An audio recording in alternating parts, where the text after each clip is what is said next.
before I started going down all these different rabbit holes, there were certain things in my life that never made sense. And one of them specifically was the education program, and specifically our teachers. And I didn't know a lot about it until I had family members and friends that would tell me about how it's structured, and the struggles that they face, the student loan debt that they took on in order to become teachers, the lack of pay that they were receiving, and the amount of extra work that they are required to do. That basically, like, the whole thing is, oh, teachers get, the summer off. Do you know how many more hours they work during, like, the actual day that they're not clocking in or out? Not only that, but they're also required to do a lot of work during the summer. The summer ends for the kids, but the teachers still have to clean out their classrooms. They also have to go back early and set up their classrooms. All of that they do. Lesson planning, grading papers. I mean, it is endless, the amount of responsibilities that these teachers take on, and the classroom size. Don't even get me started on that. And I've always been like, I never understood why anybody would want to be a teacher.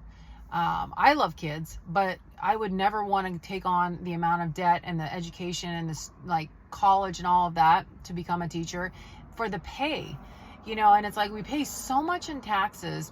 It is mind-boggling. And you look at it and it's like the fire departments, to me, seem to be struggling financially and somewhat underfunded. We know the police force is underfunded.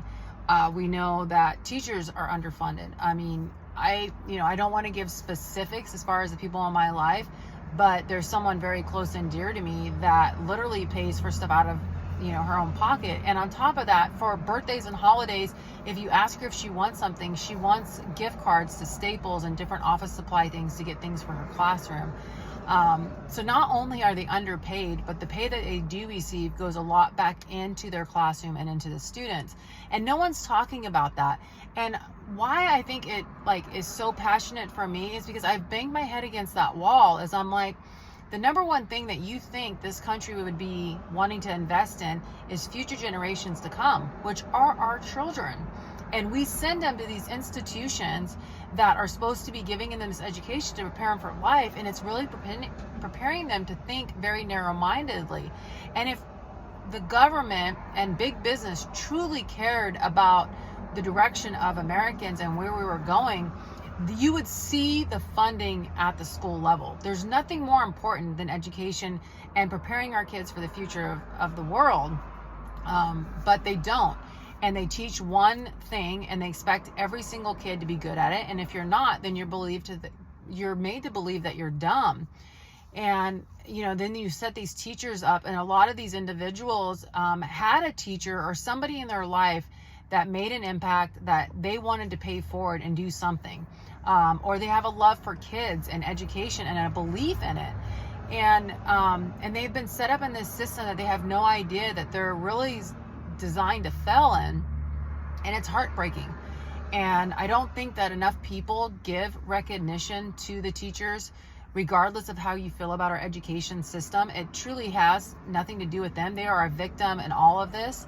And with basically the best-minded, best-intentioned people, they don't think that our government and big business is capable and actually planning and allowing for our children to fail.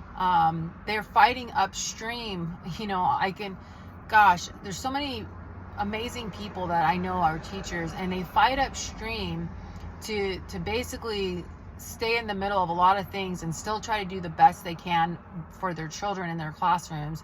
And I just don't think enough people are talking about it. But I think that when 2 + 2 doesn't equal 4, something's off. And I always was like, well, there's not enough money to pay for our teachers. Well, when we have, billions of dollars that we can outsource to other countries, and we can't do it for our own children and supposedly their education and betterment, and we allow these teachers to live paycheck to paycheck and barely survive, it kind of tells you the importance of the reality of how they actually feel about us and taking care of us and preparing us for future success. And just look at what they're doing. And I think that has been the biggest struggle for me, is that I've always had these questions, and I've always been like, well, at some point it's going to fix. It's going to get back on its path. Maybe this person that was in office, didn't didn't focus on education, and so this kind of got misplaced. I always wanted to believe in things and believe that there was no malicious intent, and I still have a lot of hope and a lot of faith, because I know there's a lot of good people out there, but the fundamental place of where we are at is not great. And I think it's about asking more questions and more critical thinking and figuring out solutions on our own and involving one another. And I don't think, I do believe that we need to be extremely kind and appreciative of our teachers, because I think the education system would be even worse if we didn't have those people in place. And then, can you imagine it being even worse than what it is? It's like they're running a buffer and an interference for us that I don't think gets appreciated and talked about enough. They're fighting a system that truly is rigged against them and everybody in it. But that's my tangent for the day. I hope everybody's having a good day. Take care.